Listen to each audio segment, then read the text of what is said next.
क्या वाकई ये मुमकिन है कि प्राचीन काल की कोई ऐसी बिल्डिंग या आर्किटेक्चर हो जो आज के आधुनिक वैज्ञानिकों को भी पूरी तरह से चकरा दे? मतलब क्या सच में कोई इमारत विज्ञान के कायदे कानून तोड़ सकती है? चलिए इसकी गहराई में उतरते हैं। एक रहस्यमय धरोहर, 12वीं सदी का अजीब और अनोखा अजूबा। यहाँ हमारा मुख्य विषय विश्व प्रसिद्ध जगन्नाथ मंदिर है। भगवान जगन्नाथ, जो श्री कृष्ण के ही एक रूप माने जाते हैं, उन्हें समर्पित ये जगह सिर्फ आस्था का केंद्र ही नहीं है, यहाँ उनके साथ बलभद्रा और सुभद्रा की भी पूरी श्रद्धा के साथ पूजा की जाती है। अब देखिए, इन अजीबोगरीब अजूबों को समझने के लिए एक बार 12वीं शताब्दी यानी 12th सेंचुरी में वापस जाना होगा, जब राजा अनंतवर्मन चोड़ागंगा देव ने इस भव्य मंदिर का निर्माण करवाया था। जरा सोचा जाए तो उस दौर में ना तो आज जैसी भारी भरकम क्रेन्स थीं और ना ही कोई एडवांस टेक्नोलॉजी। खैर, इसके बावजूद जो ढांचा उन्होंने खड़ा किया वो सच में आज की मॉडर्न इंजीनियरिंग के भी होश उड़ा देता है। अद्भुत वास्तुकला के रहस्य, उम्मीदों को चुनौती। अब सीधे इस मंदिर की फिजिकल संरचना की तरफ बढ़ते हैं और देखते हैं कि ये कैसे इंजीनियरिंग की एक बेहद असाधारण और उलझी हुई पहेली बन जाती है। अब जरा इस बात पर ध्यान दिया जाए, हवा के बहने की दिशा और मंदिर के सबसे ऊपर लगे झंडे की दिशा। बेसिक साइंस तो यही कहती है ना कि कोई भी हल्की चीज उसी तरफ उड़ेगी जिस तरफ हवा चल रही हो। बिल्कुल सही, लेकिन यहाँ सबसे बड़ा रहस्य ये है कि मंदिर के शिखर पर लगा ये झंडा हमेशा हवा के बहने की एकदम उल्टी दिशा में लहराता है। ऐसा क्यों होता है, इसका कोई भी ठोस वैज्ञानिक जवाब आज तक किसी के पास नहीं है। और हाँ, मंदिर के बिल्कुल सबसे ऊंचे पॉइंट पर स्थापित इस सुदर्शन चक्र की इंजीनियरिंग भी कम हैरानकुन नहीं है। इसका डिजाइन कुछ इस तरह से बनाया गया है कि शहर के किसी भी कोने से या किसी भी एंगल से देखा जाए, ये हमेशा बिल्कुल आगे की तरफ देखता हुआ ही लगता है। मतलब चाहे कहीं से भी देखें, चक्र का सामने का हिस्सा ही दिखाई देगा। 12वीं सदी का ये डिजाइन वाकई दिमाग चकरा देने वाला है। इसके अलावा इस संरचना के आसपास का माहौल और भी अजीबोगरीब चीजें दिखाता है, जैसे कि दिन का कोई भी वक्त हो या धूप किसी भी तरफ से आ रही हो, मुख्य गुंबद की परछाई कभी जमीन पर नहीं पड़ती, है ना अजीब। इसके साथ ही मंदिर के ठीक ऊपर से ना तो कभी कोई पक्षी उड़ता हुआ दिखता है और ना ही कोई हवाई जहाज गुजरता है। ये अपने आप में किसी चमत्कार से कम तो नहीं लगता। और बात सिर्फ देखने तक ही सीमित नहीं है, यहाँ जो महसूस होता है वो और भी ज्यादा चौंकाने वाला है।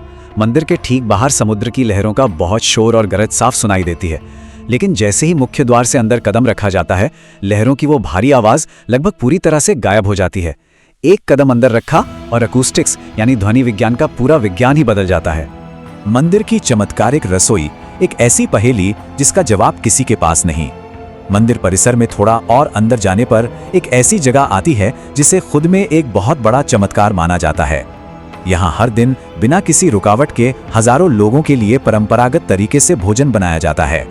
ध्यान देने वाली बात यह है कि इस रसोई में खाना पकाने का तरीका सामान्य विज्ञान के बिल्कुल उलट काम करता है। असल में यहाँ मिट्टी के बर्तनों को एक के ऊपर एक लंबवत यानी वर्टिकली रखकर लकड़ी की आग पर पकाया जाता है।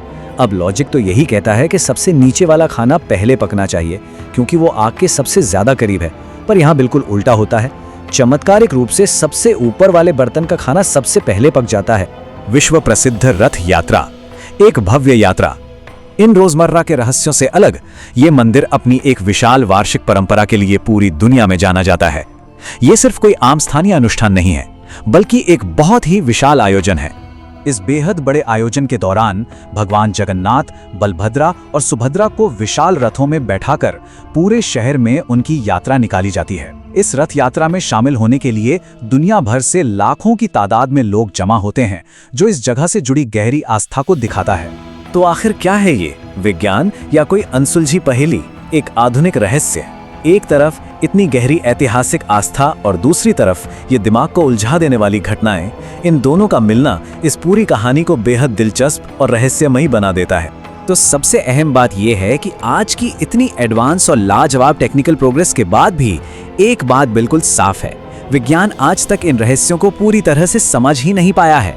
टेक्नोलॉजी चाहे कितनी भी आगे क्यों ना निकल गई हो, इन उलझनों का जवाब अभी भी विज्ञान की इस दुनिया से बहुत दूर है। और बस यही बात आखिर में दिमाग में आती है, क्या 12th सेंचुरी का ये अनोखा अजूबा सिर्फ एक पूजा की जगह है, या फिर ये प्राचीन विज्ञान की एक ऐसी बेहतरीन और अनसुलझी पहेली है जिसे सुलझाना अभी तक बाकी है? शायद इस सवाल का जवाब आने वाले कई सालों तक तलाशा जाता रहेगा। इस प्राचीन इंजीनियरिंग पर विचार करना और ऐसी नई चीजें सीखना आगे भी बिल्कुल जारी रहना चाहिए।